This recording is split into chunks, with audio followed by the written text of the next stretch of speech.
All right. Hello, everybody. We are live. Thank you for being here. We are live on Facebook, YouTube, LinkedIn, Twitter, name them all. Bellwether Hub Live.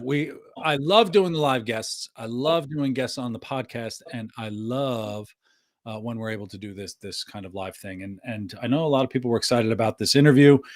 We're going to be talking quite a bit today about mental health. And if you listen to my podcast that came out yesterday, when this podcast comes out, probably like a week ago, we talked about Ted Lasso, the TV show, mental health in sports, and how many people are afraid to tackle or talk about the mental health issue. And I've talked about a lot on this podcast, talking about struggles that I've dealt with, struggles in the workplace. We could talk a lot about how finding that valve to release some of the pressure, and especially men have a really difficult time dealing with this in the workplace, and it's a difficult topic to talk about. That being said, I was introduced to David, our guest today, fantastically, who also talks about mental health, and he's got an amazing story. And I like doing when I pick my guests, they have to be valuable for the people who listen. And David's going to be valuable for the people who listen. We had a great conversation before. He was very gracious to have me as a guest on his podcast, and so I want to get into the topic of mental health today, talking about it in just a very frank and safe and comfortable way. And hopefully, this could be helpful for anybody who's listening. So, with that, David, welcome to Bellwether Hub. Thank you so much for being here. Well, thank you, Jim. It's a pleasure to be here. And for me, it's especially a privilege to be invited to talk about this subject, because anybody that knows me will know that you can put a microphone in my hand and put me up on a stage and ask me to talk about something I'm comfortable on, and I'll do it. But usually those subjects are venture capital investing, raising money for your startup company, growing your startup, the role of the CFO, asset liability management in banking. We talked about all those things. This is the first time I've really been invited to talk about what is something very passionate for me, and that is mental health and mental well-being. So this is very much a first for me, and it's a great privilege. So thanks for inviting me on. I love having you on. So we're going to talk about your background, because you have an impressive background, right? PayPal, Barclays, you've got some legit names, and right now you're at WeDo, and I want to talk about those. But when you're normally brought on, you just said it in a way that I liked. You're normally brought to speak about different things, technical almost, in a certain respect of the CFO world and venture capitalist, and I have all this kind of knowledge and institutional knowledge that you have. Should mental health be almost a technical conversation, or at least when we have these business types of, let's talk about revenue and expenses, let's talk about strategic direction, should mental health be included in that, and how do we incorporate that? I think it should. I think that it's part of the bigger picture of work culture, work life, corporate culture, how these things are addressed in the workplace. And yes, we talk about how to grow your revenue, how to grow your business, how to be better, how to be more competitive. These are all things every business has to do, and they have to do to survive. But I would also argue that if you don't have a workforce that is happy, engaged, feeling safe, and feeling that they're supported, you don't have that strong infrastructure. So this is as important, and it typically tends to be, in my history, and I've been around for quite a few decades now in the workplace, but in my history, it's like even human resources were considered to be those annoying people in the background that they just tell us what we can't do and tell us what we have to do, and we don't really like them. Human resources is a wonderful profession. I know and consider some people as very close friends who are in the HR world. And that is probably where it has typically generated the interest in well-being.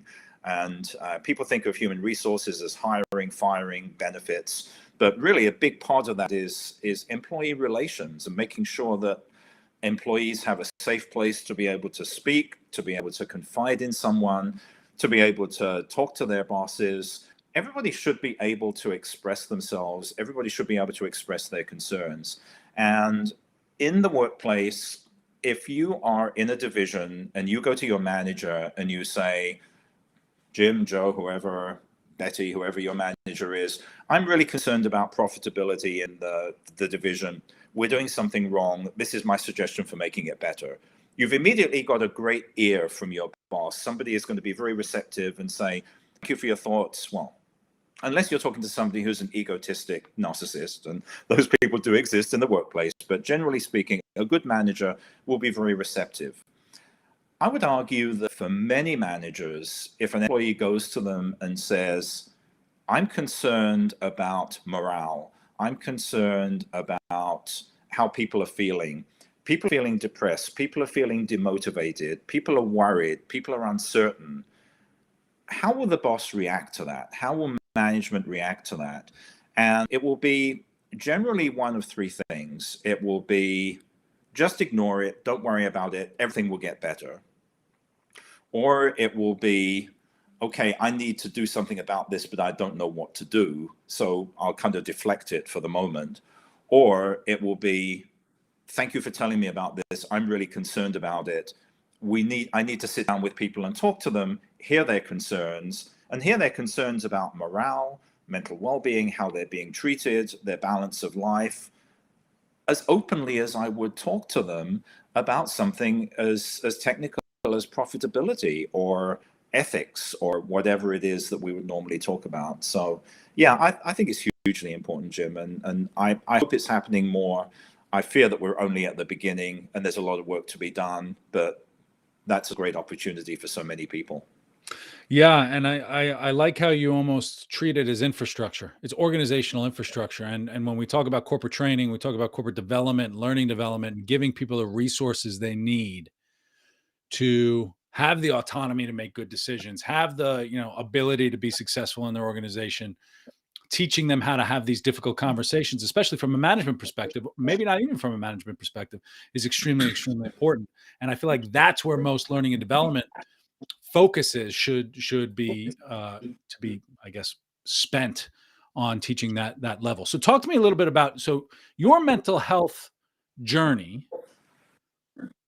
You come from impactful industries, right? So you've got Barclays, where I would say psychological Yeah. safety may not necessarily for Barclays, but in the financial industry, psychological safety not necessarily known for in the financial industry. Um, PayPal. Now you're at We Do. Talk to me about your background, and we never really talked about who you are and what you do, so we could talk about all that before we get into the other stuff. Sure. So there's really, I look at it as there's two things I can talk about. I can talk about my mental health journey. I can talk about my professional career. So let me talk about the professional career first of all. And yes, my first job was with Barclays Bank in London. Not that I had a great passion to want to be a banker, but I needed a job out of school. It was a good employer. They paid well. It looked like there was opportunities. And I worked for Barclays International Division because I always wanted to experience living in another country. So I joined in London, and I thought if I join an international company, hopefully there'll be an opportunity for me to see another part of the world. So entry-level jobs, I won't bore you with what they were, but I ended up specializing in currency and interest rate risk management. And that was in a fascinating time where we had huge deregulation in the UK. It was the Margaret Thatcher era. We had growth of financial markets. We had every country in Europe had its own currency. So there's a lot more work to be done, a lot more economies to understand than there are today.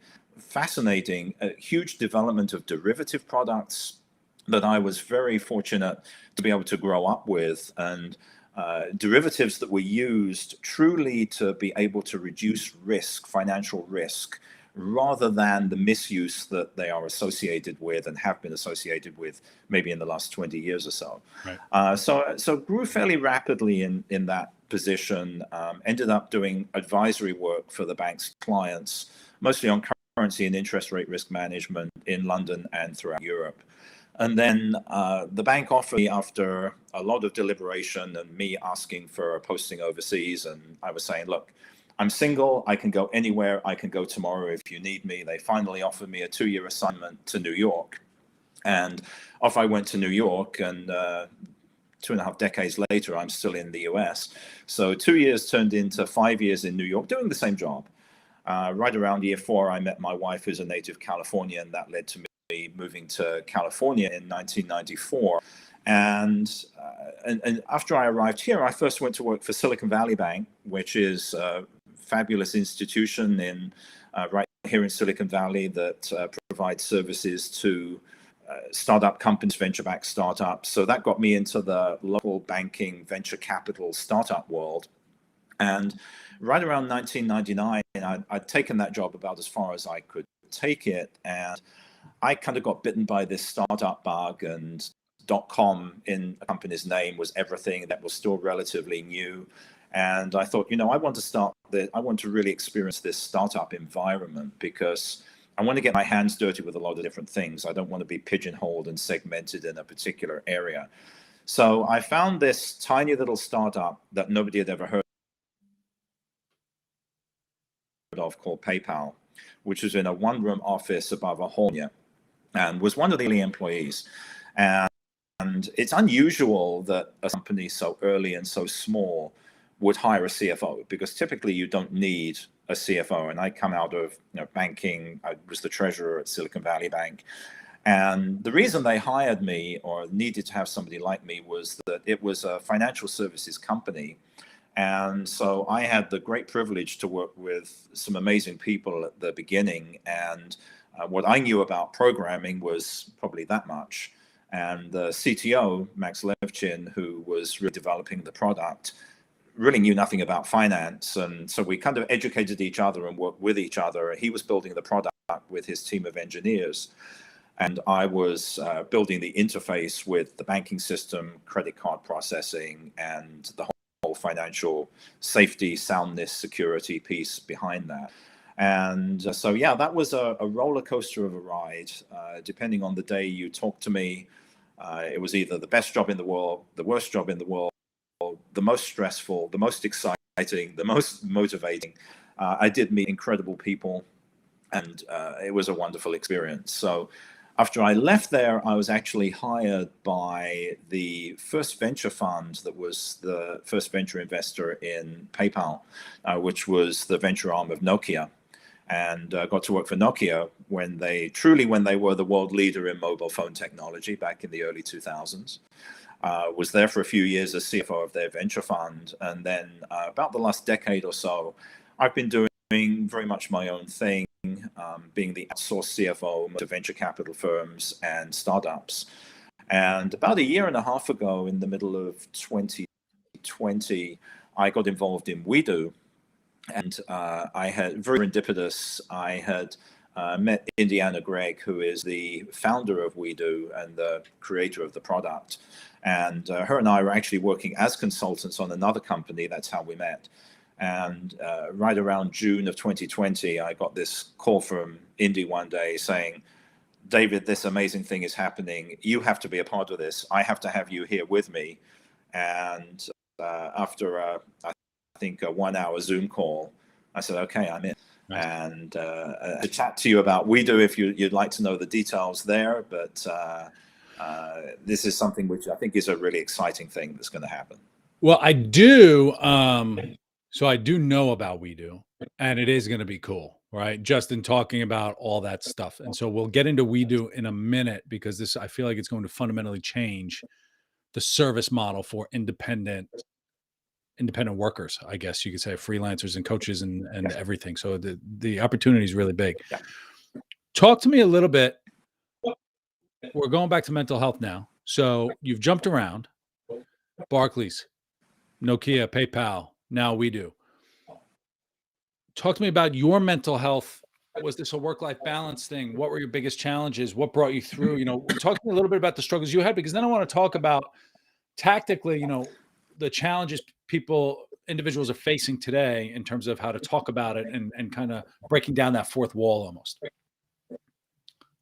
I'd be happy to. And I like telling my story.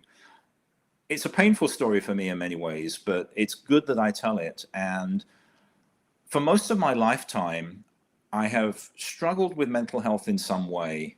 And for many, many years, I hid that side of me. I kind of shoved it aside. I didn't talk about it. I avoided it. My first battle with mental illness actually goes back as early as the age 11. And I dealt with what I can now identify as depression, anxiety, withdrawal. Long story, but I basically ended up missing a whole year of school. I got sick, like a flu sickness, took me down for a little while. I was afraid to go back to school. I was going deeper and deeper into this downward spiral of depression and anxiety. The longer I was away from school, the more the fear got stronger of going back, the more I'd missed on school. And in the UK, you start high school at age 11, which is a very young age. So I was in my first year of high school. I had the beginning of the year. I got into a good school in the UK in the public system. Public school in the UK has a slightly different meaning, but I mean public, open to the public, and was very happy at the initial start of that. And then this trigger happened. I ended up missing a whole year of school. I was hospitalized for quite a while and under all sorts of observations, medicated, but in talking to my doctors in my adult years, they looked back and said, well, probably the only medication that was available at that time was really tranquilizers. So that's why a lot of this is a blur for me. I don't really remember it.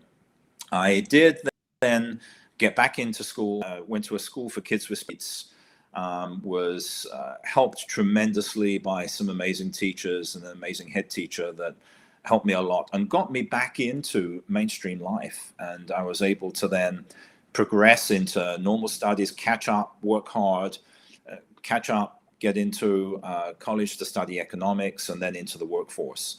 And for most of my early adulthood, everything actually was looking pretty good. And I was able to kind of leave that piece of me behind. And sadly to say, I was ashamed of it. There's a stigma, and even a stigma to the special education school that I went to. As much as it was a wonderful institution and gave me that ability to rebuild my confidence and to get back into mainstream life, I was ashamed of it. And in fact, one of the things which I only realized relatively recently was that the move to New York was one of the best things for me, because whenever I met people and they knew what part of London I came from, occasionally the question would come up, oh, I used to live in that neighborhood. Which school did you go to? Which high school did you go to? Big problem for me. I wanted to deflect it, change the subject, got very skilled at just not talking about it and being able to just avoid it. Then I arrived in New York and nobody cared which high school I went to. It didn't matter. I've been able to escape. I'd be able to start my life afresh and re-trigger and rebalance and be able to acknowledge that part of me to myself while still not being open about it to anybody else, to my friends and even to my family. And then I managed to stay stable. The thing which I feel very strongly has kept me stable throughout my adult life is something which, Jim, is very important to you, and that is distance running. I became a marathon runner in my early 20s, early days of the London Marathon. And I remember one year looking at it on TV, and I said, I'm going to be there on the start line the next year. And I was. And that was my first marathon. I've now run 26 marathons in my adult life. And that has really helped keep me stable. It's that natural endorphin, dopamine, and all of the natural balance that you get. You sleep better, you tend to eat better, you have a balanced life, which is just a lot healthier. And the one thing I remember about the early days working in the Barclays trading room was that one of the expectations that people tended to have was going out drinking with the boys, because it was very much a very macho, male-dominated environment. Trading room in the early days was probably 40 people. I think there was 3 women. So it was very much a male-dominated environment, and you were considered to have to conform. I'm not very good at conforming because people tell me I have to conform. I really like to be in my own skin and do my own thing. And I was passionate about my marathon running, but the one thing that did for me was that people actually accepted, because I was the only person that was doing something crazy. Why would anybody want to go out and spend all their time running? But it was an acceptable thing of, oh, David doesn't drink with the boys because he needs to go out and train because he's got a marathon coming up. Right. It did in some ways become an excuse. So that was those years. I then had a major relapse into a pretty dark space in 2003. While living here in California, I can say many triggers that were possible for that. Having a young family, responsibilities, financial responsibilities, buying a house, job responsibilities, whatever. And I remember going into this spiral, everything felt wrong. Everything felt worrisome. Everything felt a great pressure on me. And I just couldn't function. I knew I wasn't functioning.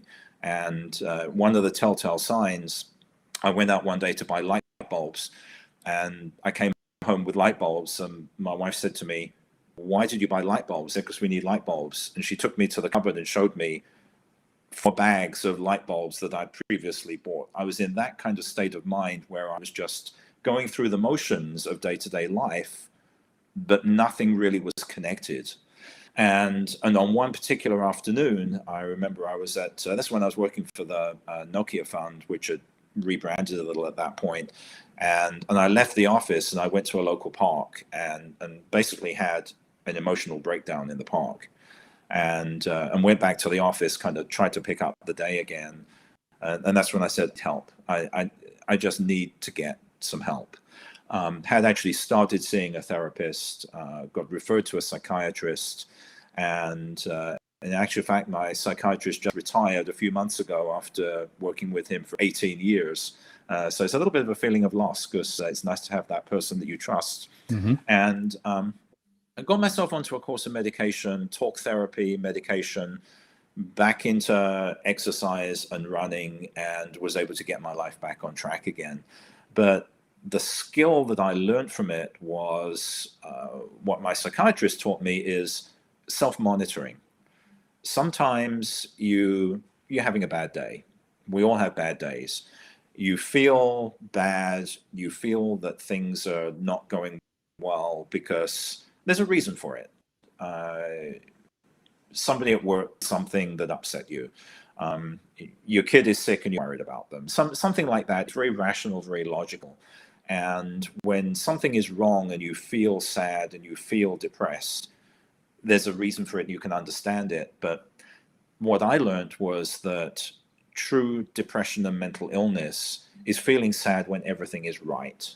And I had another one of those moments one Saturday morning when my kids were young, playing on the kitchen floor, and I cried. I literally cried. And I was ashamed because there I was, in my early 40s, I think, and men don't cry. But it felt good to let go. And that was part of that realization, was that letting go and letting your emotions go like that within the confines of my own home with my family who are supportive, it was a safe place. That was a very low point. That was a very dark point for me, but I learned how to be able to navigate myself out of it and learn some skills. But what I didn't do was then go to my employer and say, I need to take some time off because I'm mentally ill. And I remember we used to have, it was a venture capital firm, so we'd have a weekly partners meeting and every Wednesday morning. And I remember thinking to myself, if I had a physical illness, if I'd broken my leg, if I'd been diagnosed with something life-threatening, I would have no hesitation saying to them, look, I need to tell you this is what's going on with me. I need time off. I need time for treatment, need support in whatever. And I know that I would have got it. But if I'd have said at that point, I'm going through a dark space in life, I need some help, I need some support, they wouldn't have necessarily understood what to do. Now, I was not working with bad people. I was working with people who I know would have been supportive, but they were not skilled in knowing what to do. And that's where, for me, it's this big difference between something which is physical and noticeable versus an illness of the mind or the brain. And it's a simple imbalance of brain chemistry. And that is what can put you in a bad place. It can be treated with medication. It's an illness. Depression is an illness. Anxiety is an illness. Bipolar disorder is an illness. Alcoholism is any addiction is an illness. It can be treated. And that is the big thing which is so important, is to teach people that these are illnesses that need treatment. People need support. They need help. They don't need stigmatizing. And the more we talk about our stories, the more it helps to take away that stigma. And that is what I want to do. And that is really my new mission in life. Invite me to go and talk about venture capital, sure, I'll do it. But if anybody really wants me to talk about what are the things important to me, this is what I would tell you. I love that, and thank you for sharing the story. Let me talk about the stigma versus the ashamed stuff, right? And there's a lot to go into that, because I want to talk about the fact that you had a safe place and you were able to build a safe place in order to do that. I want to talk about giving people the resources at work to be able to handle that and giving it legitimacy and validity. Does the ashamed part go away when the stigma goes away? Which chicken or the egg? Which comes first? Because it's uncomfortable. It's seen as a weakness, right? And to admit that is almost like you're admitting a weakness. Whatever. I mean, mental health is it's a massive topic, right? I mean, we've got depression, we've got anxiety, we've got drinking, drugs, we've got all kinds of different components of this. It could go in different ways. What got you, you can't really turn off the feeling of shame, but what comes first, and how do you calculate or balance the two between the external stigma versus the internal focus on you and the feeling of ashamed? I think the inward feeling of the shame is something you can control. And again, I had a major realization fairly recently, which is one of the things that triggered this whole new passion that I have. And that is, if you've done something wrong, if you've done something truly shameful and you feel ashamed about it, that's okay.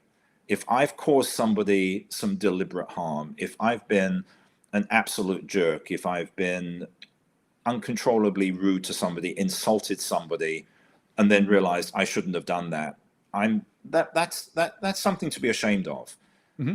You can correct that. You can apologize for the way that you treat people. If they accept your apology, you take away the shame. And so that's my realization is, if I've done something shameful and something that I should be ashamed of, I understand that. But I had not done anything wrong.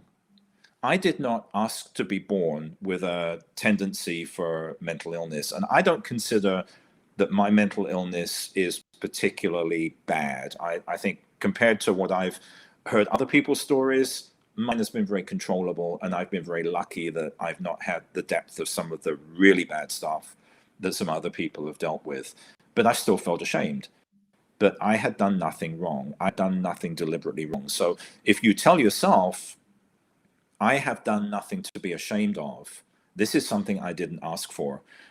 Give you an example. On my podcast channel about a year ago, I interviewed actually a friend of mine, a guy named Joe Hurd, who'd been diagnosed with prostate cancer at the age of 46, which is very unusual. He felt a sense of shame because it's something that people don't talk about. It's unusual for somebody so young. And he went through the same thing. I have done nothing wrong. I didn't ask for this. I didn't want this. I didn't make it happen. It happened to me. I couldn't help it. So that's the shame factor, is something that inwardly we can say to ourselves, I have not done anything wrong. I have nothing to be ashamed of. And that is a huge hurdle. If you can overcome that, then I think that it's very powerful and you can do a lot. With regard to the stigma, stigma is very much a societal thing. There is stigma to any kind of addiction, stigma to crime, mental illness, so many different things. And that is really a case of changing attitudes. And one of the things which I often tell people is, look, I'm not a doctor. I don't have professional qualifications. I don't have letters after my name in which I can treat people for their mental illness. But what I am qualified to do is to tell my story and encourage us to do the same. And the more stories are told, the more the stigma is diminished. There's a lot of work that has to be done. But I think, first of all, get comfortable with yourself. Tell yourself, if I haven't done anything to be ashamed about, why am I feeling shame? And then tell your story to the extent you're comfortable. If you're not ready to tell your story, you don't want to be public, you want to be private about it, that's perfectly fine. It's your level of comfort. But if you do tell, what you'll find is so many people will say something like, you know, my mother went through exactly the same thing. My best friend went through the same thing. I've been through the same thing. And they'll talk about it. If you talk about it, somebody else will talk about it. Somebody else will feel better. It may help them be more open. That's what we can do to help take away the stigma. But there's a lot to be done. Lot to be done. I do, the logic versus emotion internally, right? We have the feelings that just kind of take over, which kind of take away the logic of, and it's interesting the way you describe depression of, you feel that way when everything is okay. But then also the stigma comes, it goes away with understanding. And so going back to, and understanding comes from talking about it. So going back into the workplace, have you seen anything, or have you, because you've talked a lot, you've had a lot of guests on your podcast in terms of mental health. Have you heard anything in the workplace of people taking initiatives to start the conversation in the workplace? And I'll put a sub question to that, because we've talked a lot about, women in leadership positions and challenges that they have in obtaining leadership positions and everything else. And we're making progress there. More needs to come and everything. But the other thing that the discussion that hasn't really gotten into, we're just starting to scratch that surface, is men in the workplace, not necessarily addressing their particular mental health challenges. And as the dynamics are shifting in the workplace, the stress comes in, mental health challenges get enhanced. Have you heard anything specific about men in the workplace? But then also, have you heard just as a general kind of commentary? I can't really draw on particular examples, but it is a gender thing, and it shouldn't be a gender thing, but it is relatively prevalent. I can't recite the statistics, but I think something like 75% of the people that seek help for mental illness are women. So men are not even, it should be 50-50, right? So it's not the fact that more women have a tendency to be mentally ill than men. It's the fact that more women are likely to seek help when they need it. And, coming back to the prostate cancer discussion, one of the things which I said was, women have done a very good job in spreading the awareness of a disease like breast cancer. They talk about it openly. They've been very good at spreading the word, telling people the risks, telling people to go and get tested. Men have not done as good a job about some of the male physical risks and things that you need to get tested for.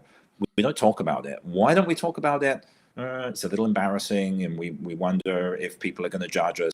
It's the same thing, and I think that there's a lot of improvement. There's a lot of development in this way, and I think men are more likely to open up and ask for help and identify problems today than they did in prior years. And I think that I do think that there are two things going on with men in the workplace that should be changed and should change over time. One is to be more in touch with our feelings and to be able to be more empathetic with people. And the other is to have less identity with our job, because not only do men generally tend to not speak up in this way, there's also a lot of identity with who you are based on your job. I think that goes for anyone. And your job does not tell people who you are. That's just a part of you. It's all about the person. And the elementary school that my kids went to, which was a charter school, and one of their philosophies, which I loved, was educating the whole child. It's not about teaching subject matter from a textbook. It's about teaching them how to be a better person, how to be a better citizen. That's really what it should be about. It should be about being a whole person, not just what I can do for my company, how I can get the next bonus, how I can get the promotion, how I can get the next job. 100% of my identity is based on what I've done in the past, what I can deliver to my next company and be successful. But a big part of being successful is about being balanced and about being happy. And I would ask many people who have positions of authority, power, seniority in their company, are you really happy? Is this what makes you happy? And I think it is a necessary piece to look at all aspects of your life. My work life, my family, my friends, my social life, my exercise, what I eat, what I do, how I spend my time, the books I like to read, how I like to entertain myself. These are all parts of you, and they're all varying degrees of importance based on what's going on. It should not be 90% of me is my job, 10% of me is all that other stuff. It should be a balance. And that's hard to do. It's not an easy thing. And fortunately, I can't give anybody a recipe for say, do this, do this, do this, and you'll be in perfect balance. You have to decide that for yourself. Right. It's purely up to the individual. And it is interesting about the work identity thing. You can ask someone who's 90 years old to describe themselves and they say, I'm an engineer, but they've been retired for 30 years. And we just carry that. You're no longer, I mean, I guess you're always an engineer by trade, but it's amazing how we use that for part of our identity. Going back to your space, right? When I was dealing with my things and my family, it's a phenomenal space at home and everything else. Do men need to be better friends? And, I don't know what I'm really asking right now, but I feel like in terms of spreading awareness, having conversations, women talk about everything with their friends. Um, and I'm just going off my own experience. I don't talk about this stuff with any of my friends, right? And yet I'm in the position that I am, and I talk about it all the time on shows like this, but I don't talk about it with my friends. Do we need better friends as men? Or at least create more or take more of an opportunity to create spaces, whether it's at home or not, to allow for that conversation. Do you have any input on that? I think it's yes. I think the answer is yes. Men need to be better friends to each other, and it's a two-way street. It's being there to support your friends and using your friends to support you when you need it. And once again, it is a little bit of a gender thing that women do a good job in supporting each other. If a guy's having a bad, or is seen to be having a bad day or going through a tough time in life, what is a friend likely to do? Oh, let's go out for a beer. Let's go to a baseball game. Let's go to a cricket game, depending upon where it is in the world that you live, and go and do that kind of surface stuff. But what they don't necessarily do is to say, how are you really? And again, this is not my thought, so I won't take credit for it. But on my podcast channel, I interviewed a guy from the UK. His name is David Burgess. And his philosophy is, he will say to a friend, or he will go to you and he would say to you, Jim, how are you? And you would probably say, I'm okay. And then he would say, no, how are you really? What is going on with you? And give you that opening to say, well, actually, this is going on, this is going on. And then the response to that is, how can we get through this together? Once you've made that connection and you've opened that door, and you say to someone, I care about you, I believe in you, and I want to help you. And it could be something as simple as just being a good listener. Mm-hmm. A little bit of a cliche, a problem shared is a problem halved, or something like that. I think that's an English thing, but it's true. You tell somebody about a problem, you don't necessarily need them to solve it for you. And one of the things which I always say is, if you put yourself into therapy, and there's no shame in doing that, the job of the therapist is not to solve your problems for you, is to help you solve your problems yourself, to give you the tools to help you. And sometimes it truly is just talking, just opening up and talking. And coming back to what I said earlier on, it feels good to let go and show your vulnerable side, and show that that's actually a point of strength, is when you show somebody, look, I have this vulnerability, I need your help. That actually, I think, is very empowering. If a friend comes to you and asks for help, does that make you feel good? I bet it does. Because even though it might be a little bit intimidating, you may not know what to do. If somebody is going through a rough spell, they need help, at least be a good listener. Even if you can't make the solutions for them, you can't tell them what to do to make it better, be a good listener, be there for them, help them overcome their problems themselves. That's fantastic. And you actually just answered my next question, which is, who's responsible for starting this conversation? But I guess we're all responsible for starting it up on our own, and we'll go that way. We have a few minutes left. Let's talk about what's next for you, right? Mental health. You've got We Do. Where can people go? How can they find you, and how can they get more? I'll put your stuff across the bottom here, but talk a little bit about what you're up to now.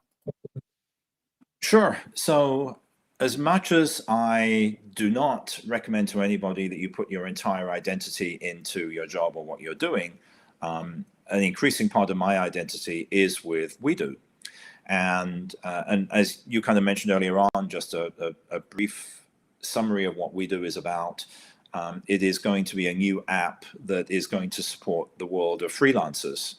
So this could be coaches, consultants, personal trainers, yoga instructors, violin instructor for your kid, whatever it is, anybody that's providing a service and is doing it on their own. So it really supports the world of the freelancer. It's a little bit of an intimidating world, but especially in the COVID era, there's been a huge shift of people coming out of conventional traditional employment and looking at, what can I do? How can I take the technical skills that I have and build this into a business myself, and do it to provide a service to others? So We Do is going to be an app that will allow any freelancer to communicate with clients, make an appointment for a session, do a video session, record it, and get paid all in the one place. So instead of doing text, WhatsApp, email to make an appointment and keeping a scattered calendar, and then sending somebody to Zoom or to some other platform to do a chat, and then sending them to PayPal or Venmo to get paid, you can do it all in place. So it's a great concept. It's an exciting thing. I think it's appealing to me because not only is it a great technology, it's something new, it's something that's exciting, but it also provides a service for people that need it. And particularly the getting paid piece, which is a lot of my professional background, is about moving money around. And there are so many of these services. It's the most important part of being a freelancer, for sure, is the getting paid piece. You got to get paid. You get paid.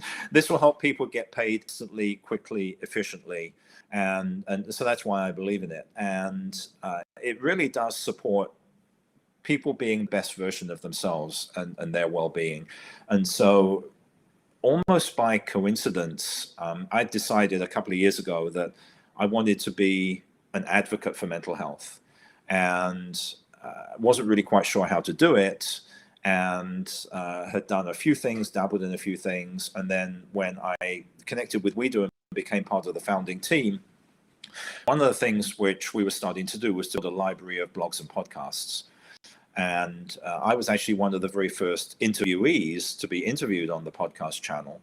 And it was about my life at PayPal, why I left when I did, and I left because it was right for me to leave at the time I did, and I told that whole story, and then the person that interviewed me left the company, and I became the host of one of the hosts of the podcast channel, and one of the things which I wanted to do was not only support the potential clients for We Do, but also use it as a platform to be able to get these messages out there. And so it's just been a great space for me. I'm spending more and more time doing it.